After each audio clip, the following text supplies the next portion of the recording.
मेरे प्यारे साथियों नमस्कार। मैं हरप्रकाश आपके लिए अपना अगला वीडियो लेकर आया हूँ। जो हम किताब पढ़ रहे थे, how to win friends and influence the people.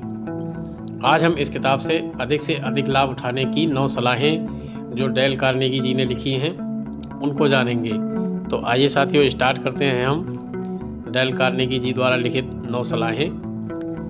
तो सलाह नंबर 1, अगर आप इस किताब से अधिक लाभ उठाना चाहते हैं तो एक बहुत महत्वपूर्ण चीज़ है जो किसी भी नियम या तरकीब से अनंत गुना ज़्यादा ज़रूरी है। जब तक आपके पास वह चीज़ ना हो तब तक इस किताब को पढ़ने के 1000 तरीके भी काम नहीं करेंगे। अगर आपके पास वह चीज़ है तो आप इस किताब से बहुत कुछ सीखकर चमत्कार कर सकते हैं, भले ही आपने कोई भी सलाह ना पढ़ी हो। क्या है वह जादुई चीज़? वह है सीखने की गहरी इच्छा और लोगों से व्यवहार करने की क्षमता को बढ़ाने की लगन। आप कैसे इस इच्छा को बढ़ा सकते हैं? अपने आप को बार बार याद दिलाकर कि ये सिद्धांत आपके लिए कितने ज़रूरी हैं। अपने मन में तस्वीर बनाएं कि इन सिद्धांतों को सीखने पर आपकी ज़िंदगी कितनी ज़्यादा समृद्ध, बेहतर और संतुष्ट होगी। अपने आप से बार बार कहें, मेरी लोकप्रियता, मेरी खुशी और मेरी योग्यता इस बात पर काफ़ी निर्भर करती है कि मैं लोगों के साथ कैसा व्यवहार करता हूँ। सलाह नंबर 2, पहले हर अध्याय को सरसरी निगाह से पढ़ डालें। बीच बीच में अगले अध्याय को पढ़ने की इच्छा होगी, पर ऐसा ना करें। अगर आप सिर्फ मनोरंजन के लिए ना पढ़ रहे हों, लेकिन अगर आप मानवीय संबंधों को बेहतर बनाने की क्षमता बढ़ाना चाहते हैं तो वापस जाएं और हर अध्याय को दोबारा पढ़ें। आगे चलकर इससे वक्त बचेगा और अच्छे परिणाम आएंगे। पढ़ते समय बीच बीच में रुकें और पढ़ी चीज़ों पर सोचें। आपने अपने आप से पूछें कि आप कैसे और कब हर सलाह को इस्तेमाल में ला सकते हैं। सलाह नंबर 3, पढ़ते समय बीच बीच में रुकें और पढ़ी चीज़ों पर सोचें। अपने आप से पूछें कि आप कैसे और कब हर सलाह को इस्तेमाल में ला सकते हैं। सलाह नंबर 4, एक crayon, pencil, pen, magic marker या हाइलाइटर अपने हाथ में रखें। जब भी कोई उपयोगी सलाह ध्यान में आए तो उसकी बगल में एक लाइन खींच दें। अगर ए 4 सलाह है तो इसकी हर लाइन को अंडरलाइन या हाईलाइट करें या फिर इसे अच्छे से मार्क कर दें। मार्क और अंडरलाइन करने से किताब ज़्यादा दिलचस्प हो जाती है और इसे दोहराना आसान हो जाता है। सलाह नंबर 5, मैं एक ऐसी महिला को जानता हूं जो कि एक बड़ी बीमा कंपनी में 15 सालों से मैनेजर रही थी। हर महीने ये कंपनी द्वारा उस महीने इशू हुए बीमा कॉन्ट्रैक्ट को पढ़ती थीं। हाँ, वे कई कॉन्ट्रैक्टों को हर महीने और हर साल पढ़ती थी। क्यों? अनुभव से उन्होंने सीखा था कि सिर्फ इसी तरीके से वे उनमें लिखी बातों को दिमाग में रख सकती थीं। एक बार मैंने पब्लिक स्पीकिंग पर एक किताब को लिखने में 2 साल लगाए थे और फिर मैंने पाया कि मुझे खुद की लिखी चीज़ों को याद रखने के लिए भी समय समय पर उसे पढ़ना पड़ता था। हम आश्चर्यजनक तरीके से भूल जाते हैं। इसीलिए अगर आप इस किताब से वास्तविक और लंबे समय तक लाभ उठाना चाहते हैं तो ये मत समझिए कि सिर्फ एक बार पढ़ना काफ़ी होगा।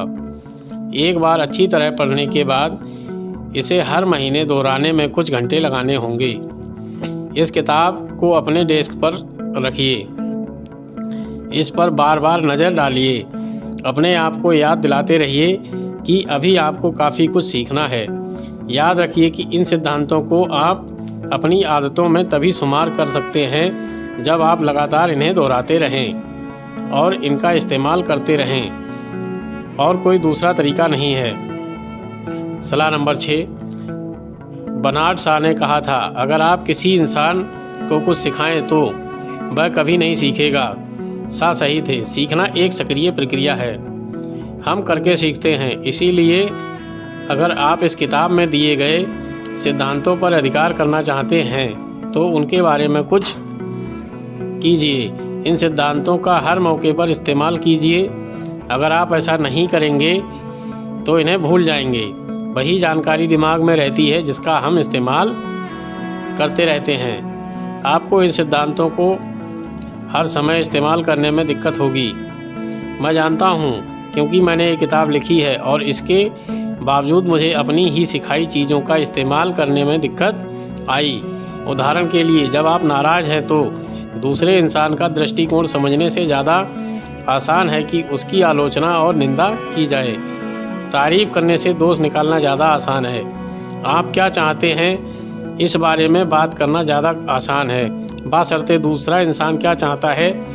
इसलिए इस किताब को पढ़ते समय ध्यान रखें कि आप सिर्फ जानकारी नहीं जुटा रहे, आप नई आदतें बना रहे हैं और हाँ, आप एक नई ज़िंदगी जीने की कोशिश कर रहे हैं। इसके लिए समय और लगन और रोज़ इस्तेमाल करने की ज़रूरत होगी। इसीलिए हम पन्नों को बार बार पढ़ें। इसे मानवीय रिश्तों पर मार्गदर्शिका के रूप में इस्तेमाल करें। और जब भी ज़िंदगी में कोई समस्या आए, जैसे किसी बच्चे के साथ बर्ताव करना, अपने जीवन साथी को अपनी सोच में ढालना या किसी नाराज़ ग्राहक को शांत करना, तब मन में आई चीज़ को मन में गुस्सा ना करें। ये सामान्यतः गलत है। उसके बजाय इन पन्नों को पढ़ें और अंडरलाइन किए गए हिस्सों को दोबारा पढ़ें, फिर इन नए तरीक़ों का इस्तेमाल करें। सलाह नंबर 7, अपने जीवन साथी, बच्चे या सहकर्मी को 5 रुपये का सिक्का दें। जब भी वह आपको किसी सिद्धांत का पालन ना करते हुए पकड़े, इन नियमों पर अधिकार हासिल करने के काम को खेल बना लें। सलाह नंबर 8, एक महत्वपूर्ण वॉल स्ट्रीट बैंक के प्रेसिडेंट ने मेरी एक क्लास में अपनी बात कहते समय एक ऐसे कारगर सिस्टम के बारे में बताया जिसका इस्तेमाल वे आत्म सुधार के लिए करते हैं। उन्होंने काफ़ी कम स्कूली शिक्षा पाई थी, इसके बावजूद वे अमेरिका के सबसे महत्वपूर्ण फाइनेंसरों में से एक बन गए थे और वे अपनी सफलता का श्रेय खुद बनाए गए एक सिस्टम को दे रहे थे। वे क्या करते हैं, मैं उन्हीं के शब्दों में अपनी याद के अनुसार लिखने का प्रयास कर रहा हूँ। बरसों तक मैंने एक एंगेजमेंट बुक रखी जिसमें मैं दिन भर के सारे अपॉइंटमेंट का लेखा जोखा रखता हूँ। मेरे परिवार ने शनिवार की रात में कभी कोई प्लान नहीं बनाया, क्योंकि वह जानती थीं कि मैं शनिवार की शाम एक हिस्सा अपने मूल्यांकन, सुधार और विकास में लगाता हूँ। डिनर के बाद मैं एकांत में चला जाता था, एंगेजमेंट बुक खोलता था, हफ्ते भर में हुए सारे इंटरव्यू, डिस्कशन और मीटिंग के बारे में सोचता था। मैं अपने आप से पूछता था, मैंने क्या क्या गलतियाँ की, मैंने कौन कौन सा सही काम किया, किस तरह मैं अपने प्रदर्शन को सुधार सकता था, अपने अनुभवों से मैं क्या सीख सकता हूँ। मैंने पाया कि ये साप्ताहिक रिव्यू मुझे बहुत दुखी कर देता था। मैंने अपनी गलतियों को देखकर आश्चर्य में पड़ जाता था, लेकिन जैसे जैसे साल गुजरे ये गलतियाँ कम होती गईं। कई बार ऐसे रोशन सेशन के बाद मैं अपनी पीठ थपथपाता था। ये आत्म मूल्यांकन और आत्म शिक्षा सालों तक चलती रही और इसने मुझे किसी भी और चीज़ से ज़्यादा लाभ पहुंचाया। इसने मेरी निर्णय लेने की क्षमता को बढ़ाया और इसने मेरे लोगों के साथ संबंधों में काफ़ी सहायता की। मैं इस सिस्टम को कितना भी रिकमेंड करूं कम है। सलाह नंबर 9, इस किताब के अंत में आपको खाली पन्ने दिखेंगे जिनमें आप इन सिद्धांतों के इस्तेमाल में मिली सफलता के बारे में लिख सकते हैं। उनके बारे में लिखें, नाम, तारीख, परिणाम लिखें। इस तरह का रिकॉर्ड रखने पर आपको ज़्यादा कोशिश करने की प्रेरणा मिलेगी और कई साल बाद जब इन्हें पढ़ेंगे तो आपको काफ़ी आनंद आएगा।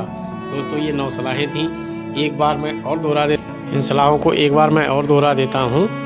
इस किताब से अधिक लाभ उठाने के लिए 9 सलाहें। सलाह नंबर 1, मानवीय संबंधों के सिद्धांतों को सीखने के लिए गहरी इच्छा का विकास करें। सलाह नंबर 2, अगले अध्याय को पढ़ने से पहले अभी के अध्याय को 2 बार पढ़ें। सलाह नंबर 3, पढ़ते समय कई बार रुकें और खुद से पूछें कि आप कैसे हर सलाह का इस्तेमाल कर सकते हैं। सलाह नंबर 4, हर ज़रूरी आइडिया को अंडरलाइन करें। सलाह नंबर 5, हर महीने इस किताब को दोहराएं। सलाह नंबर 6, इन सिद्धांतों का हर मौके पर इस्तेमाल करें। इस किताब को रोज़ की समस्याओं का हल निकालने में मार्गदर्शिका के रूप में अपनाएं। सलाह नंबर 7, हर हफ्ते अपनी प्रगति का मूल्यांकन करें। खुद से पूछें कि आपने क्या गलतियां की और आप क्या सुधार कर सकते हैं और भविष्य के लिए आपने क्या क्या सीखा। सलाह नंबर 9, इस किताब के अंत में नोट बनाएं जो आपको ये बताएं कि आपने कब और कैसे इन सिद्धांतों का इस्तेमाल किया। दोस्तों, मेरी वीडियो कैसी लगी आप कमेंट करके बताइएगा। जय हिंद, जय भारत।